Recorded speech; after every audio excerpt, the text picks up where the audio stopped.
Yo, this is DNA, and I got this request from not from a viewer, but from my family member who, well, first to start off, I am a freelance writer, and I asked him what I should write about the next time that I have an independent. Uh, I can write when I can come up with a topic of my own to write about for my client. And what he said is, dude, you need to write an essay on why dudes fight over their females so much and why that's such a big thing now. And it's really always been like the stereotypical masculine thing to do. But there's and I wrote keep a little outline right here, just to keep my thoughts together. Alright. So the first thing is like when two men get in a fight, when it's not really about the female. It's usually not. It's 8 times out of 10 has nothing to do with the female. Well, not nothing to do with the female, but it's really about the female being that place. If it was a car, if it was a shoe, if it was a piece of clothing, people don't fight over anything material per se. They fight over respect, how you make them feel on the inside. They don't fight from the abs down. They fight from the heart up, how you make them feel in their heart, how you use your voice to express what they have in their mind or what they should think about themselves or what you think about them. It's really never about material things.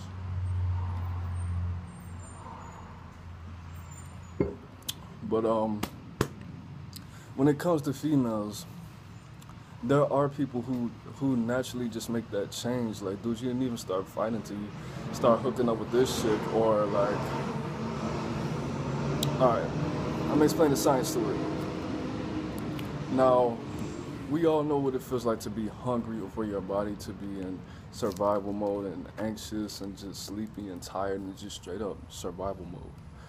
Now, when you are in survival mode and you start to appeal and come out of that, your body, your chemicals, your mind sets itself up to reward itself. And a lot of the times you can reward yourself with sex or with drugs or anything like that. That's why, like, when people are hungry and they eat, they do drugs or something like that, or go to sleep, because their body was just in survival mode. Now they feel the need to reward that or to soothe that trauma that they just experienced. Now, this is oftentimes seen in jail when your body's in survival mode, right? Or you're in a situation where you have your main objective is surviving, or you're going through hard times. People in these situations tend to be more sexual and aggressive. So when you go through these cycles of being in survival mode, you get more. That stimulates your reptilian brain, the most primitive part of your brain. And when that happens, that stimulates the next layer along with what is naturally encoded in that piece of your brain, which is the instinct to be sexual and to reproduce. Because, of course, when you feel like, what's up? You feel like you're gonna die off, that's what people do. They reproduce. And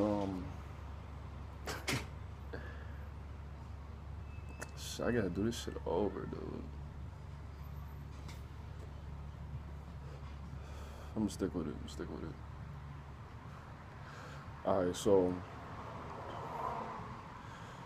the whole thing with that is, a lot of people, it works backwards. When they start to have sex and start to do things that makes them want to reproduce or able to reproduce, that might bring out their dominating side or their will to survive.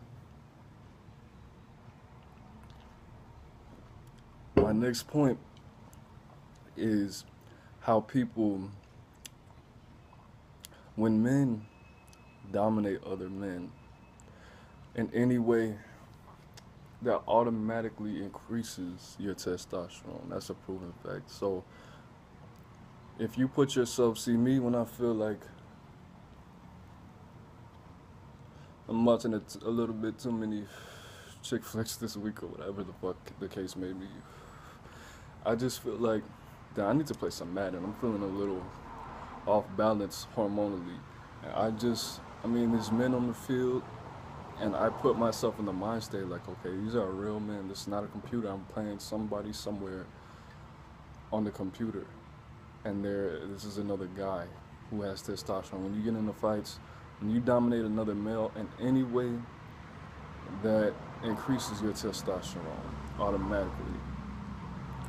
That's why when a lot of people, well, not a lot of people, but one of my cousins has told me when he gets into fights, when he wins, he gets sexually aroused, which I've always found weird, but now it makes sense.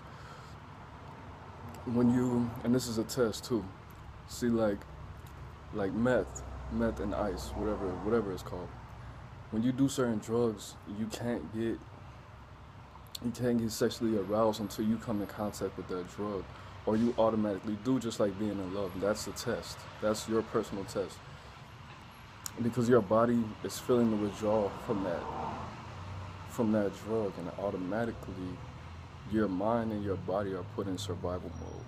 So when you get that drug, you automatically just get triggered. That's one of your symptoms. That's the same thing with being in love. When I was talking to my girlfriend at first, and when I seen her, automatic, even if it was a bad situation, just because of who it was.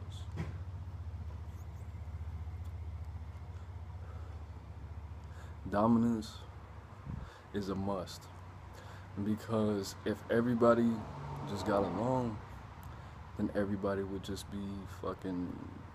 Then the women would end up being a lot stronger than what they are. I believe Socrates said,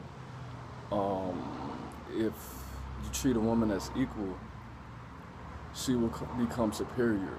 Now, there's three interpretations. There's two masculine interpretations to that, and the feminine interpretation.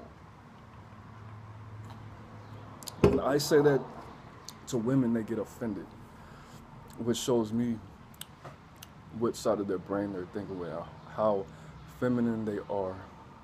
Because all women get offended when I say it, all the time, every time. As a woman, they think that means, they interpret that as meaning keep that bitch in her place, which a lot of people may interpret that as that.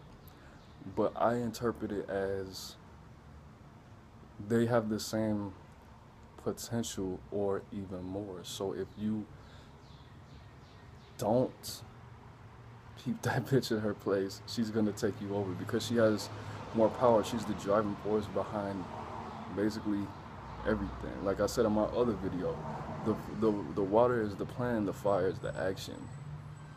Now, if you want to look at it in a womanizing or a woman-hating perspective, you can say that women don't really have any stance or importance in this world, because they have to have a man to push everything through, to act on their plans. Like when you see a couple and the woman's offended by what another man says, she's not gonna hit him in the face. She's gonna tell Tommy to hit him in the face. Women start more fights between men than men start fights. It could be two couples in the room. The woman's gonna start a fight with the other woman. They're not gonna fight. The men are gonna fight. And that's what I always see. The third interpretation of that is the more masculine, aggressive. You treat a woman as equal, she will become superior. If you are an alpha male or whatever, if you're an alpha male and you run into a beta male or someone who is not as aggressive or dominating in this world, if you act on his beliefs, then there's going to be two betas in the situation. If you start to mimic him, you treat a woman as equal. If you treat that beta like you are a beta too, then he's gonna dominate you, and that's what happens. Now, being there's no, and that's how this world and this government is set up. There's really no, there is a thin line between being a beta and an alpha. An alpha can come off as a beta just because he's so aggressive and masculine, and then there's a beta that can rise to stardom and just be the center of attention as if he were an alpha, like Michael Jackson. Michael Jackson was not a beta, but because he had talent, he was treated, and he had the same authority and willpower and strength over the same amount of people as, say, 50 Cent. It's not a good example. I just can't think of any alphas right now that are around his time that are just whatever. Like fucking Muhammad Ali. They're probably not the same ages, or weren't, but Muhammad Ali, Malcolm X, and Malcolm X and MLK. MLK was a beta, but Malcolm X was an alpha. They had the same chance of survival in this world. They could have dominated the same amount, the same type of people. They could have had sex with any woman that they wanted and got away with the same things. But they were on totally different sides of the scale when it comes to dominance and masculinity. Alright, so I said a lot. I'm gonna go over what I said these last 3 minutes. So, men don't fight over women. Men fight over men, treating them as if they were less of a man. That's what men fight over. They don't fight over women. When your body or your mind goes into survival mode, that automatically makes you want to have sex. That's proven. That stimulates your reptilian, more primitive brain and gives you that drive to do so. It works in reverse. You have enough sex, or that is an important part of your life, you have more testosterone, you have more of a will to survive because you're acting on your instincts to reproduce. When you go into survival mode, your body wants to heal those traumas, to heal those scars, which stimulates the part of your brain that controls arousal. You have to dominate you have to. And it's not a bad feeling, whether it's even in a feminine way. You have to dominate another man to make yourself feel like a man. That's just how it is. That's just human psychology and biology put together. I didn't even speak about drugs. That's a whole different subject, but every drug out there, there's no drug except for steroids that boost your testosterone level. Drugs, they keep everything in balance so the alpha males won't fucking kill off all the fucking betas and vice versa. And that's just how our society is set up. Betas have the same amount of the same chance as alphas, and I don't know how I feel about that. But the importance of beta males, to keep everything in balance, because there are women who like betas and want a beta male as opposed to an alpha male. I don't really know too much of the science about that. I mean, most women want an alpha male that can prove that he can go against anybody, or at least have the confidence to do so. But that's it. It's DNA's video on dominance and why men fight over women, and that's it. Peace.